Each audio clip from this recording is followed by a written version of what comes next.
Emmet, congrats on the win. People online are saying it was a bit of a controversial one. Tell us, how did you feel the fight went? Did you feel like you did enough to get your hand raised? Yeah, look, controversial. Close fight isn't controversial, it has to go either way. It was a close fight. He done probably the harder work on the inside, but I was blocking a lot. And then second I got the middle distance, I was catching with the 1-2 or the hook backhand. Had to clear our punches, but yeah, it was a tight fight. Tight fights and robberies, they have to go either way. No, absolutely not. It was a very, very close fight, and it was probably one of the best fights of the night, if not the best fight of the night so far. Tell us this: did you have your eye on a prize there from Dana White on that one? Yeah, I think we got it. Yeah, I think so. I think so too. I think that was the best fight of the night so far.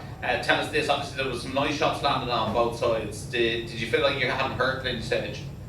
I thought I hurt him in the first round, and right hand went straight away. It's swollen up.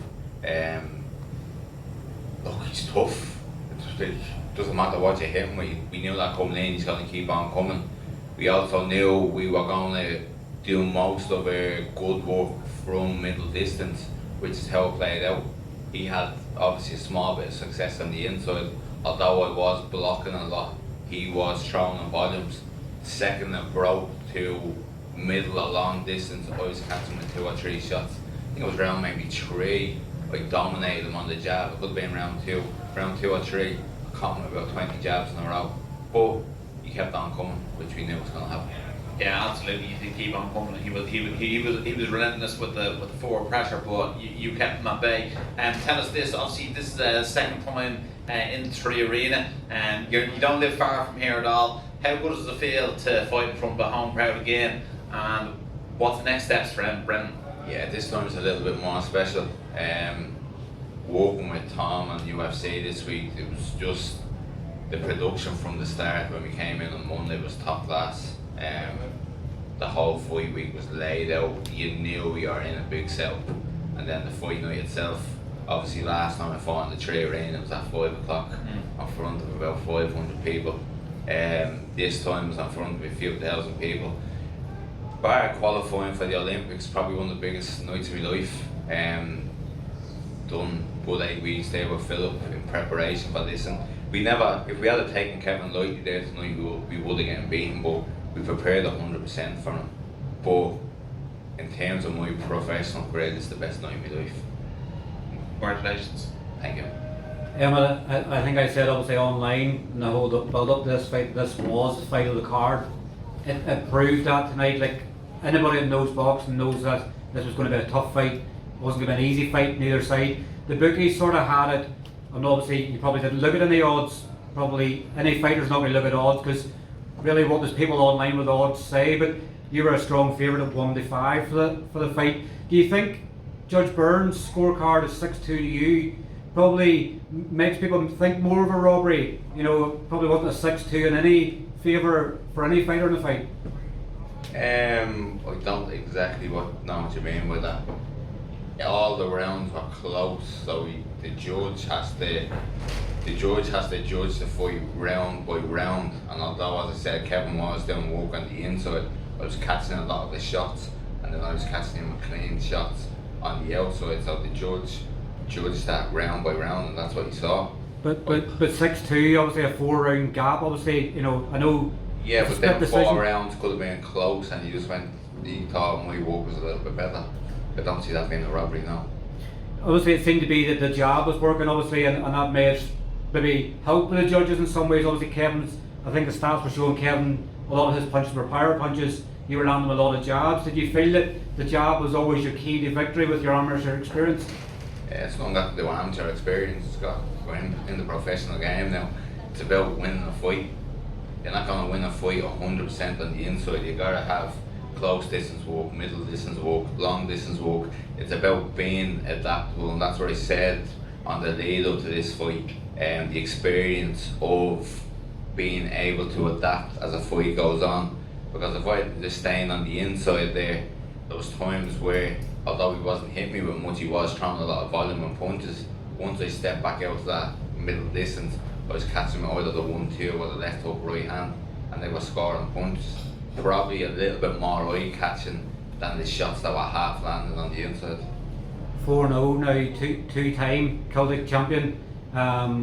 You know, it's the next step for you now. Do you want to obviously look at an Irish title? Like, obviously, it's looking at the landscape, you know, of things like, would you like to fight for an Irish title next? You know, I know you've spoken obviously a lot about going back to America and stuff like that. Like, would you like to get an Irish title as a pro?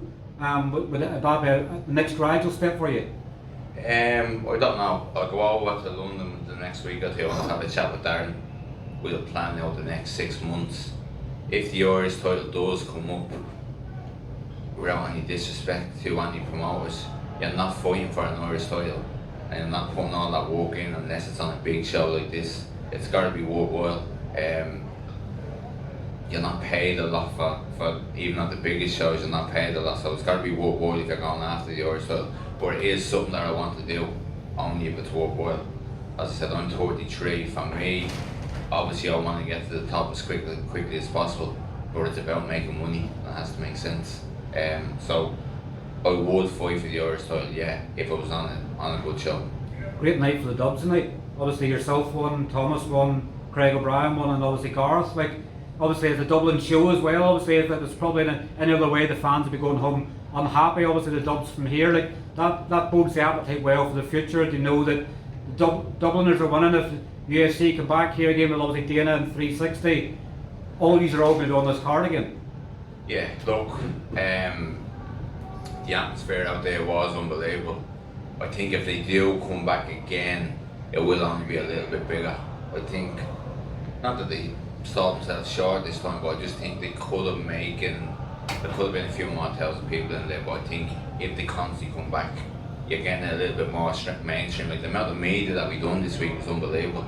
It was probably the best production that I've ever been on in terms of professional shows. So if they can keep that going year after year, or maybe even do 2 shows in the year, I think it's just going to grow legs and it will get bigger and better. And like you said, sorry, just come in. Like you said there, Emmet, the production this week was incredible. The amount of media that was on you guys was top of the range. Would you be interested in fighting on a Tom Loeffler 360 show going forward, especially the way they have that connection over in the States and they have Callum on there and their headlining shows over there as well? Yeah, I've already had a small little talk from this week about what I can do for him in New York when they do eventually go back. I think he was excited by that. He knows I'll sell tickets, he knows. Look, I have a heap load of people in New York looking at this fight. I have a few bars looking at this fight, a few Gaelic teams getting behind it. Something that an Irish person probably hasn't done in the last while, so if he goes back to New York, especially after this win and after being in Fight of the Night, I think he'll definitely put me on, yeah. And does Emmet Brennan in the Mecca MSG sound good? Look, that's been the dream since I went professional. I haven't sort of went around that. I've been straight that my dream is to fight in Madison Square Garden. Not only once, I have dreams possibly to headline in the next 2 or 3 years myself, so that's what I'm working towards. We've seen obviously Kevin and Jamie obviously have 2 great fights, obviously the draw in Belfast and the draw in Galway, and obviously Jamie winning in Belfast. Would you entertain a rematch with Kevin if it was for, say for instance, Irish title? If it made sense, yeah. As I said earlier on, fights have to make sense at this stage in my career. I'm not just taking fights for a few thousand. It's got to financially make sense.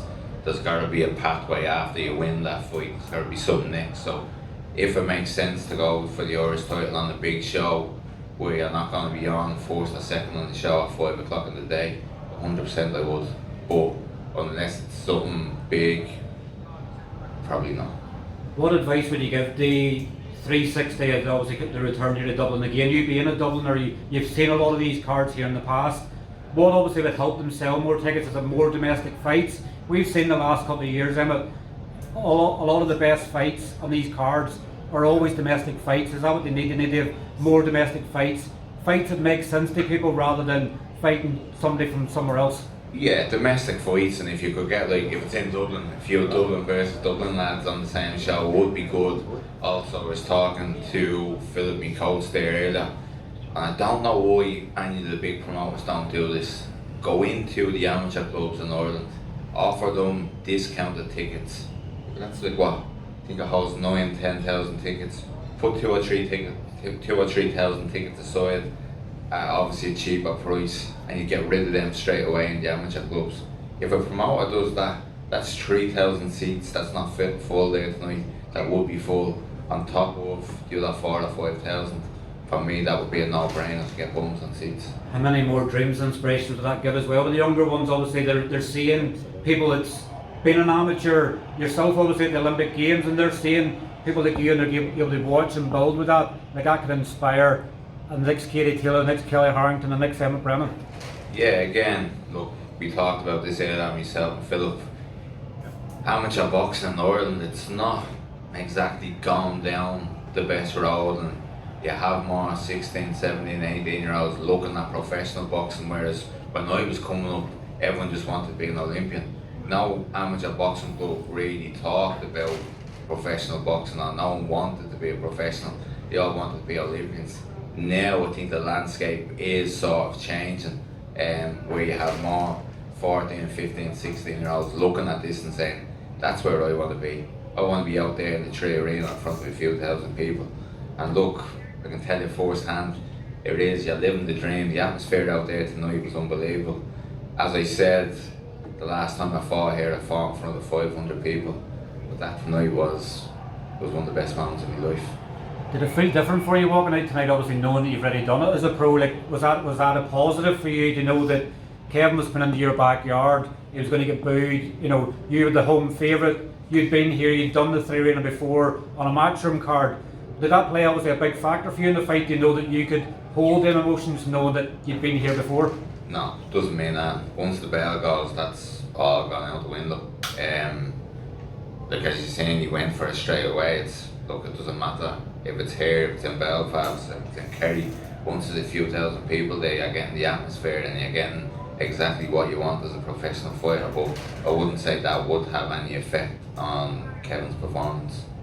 Final one then, is that you finished for the year now? Obviously you said you hurt your hand obviously in the fight, like it obviously a bit of rest maybe the start of 2025 again. I guess St Patrick's obviously weekend, Craig O'Brien obviously wants the Callum Walsh fight he should have had in this card. Like MSG, you'd be a perfect fit for that in March. If they do go to MSG, I'm 100% I'll be on that. But I would like to get one more before the year is out. We'll obviously have to see how the hand heals over the next week. I'd like to get one maybe the start of December, possibly one in March, then in New York, and then from there we'll see what's going to happen. Good? Thanks very much.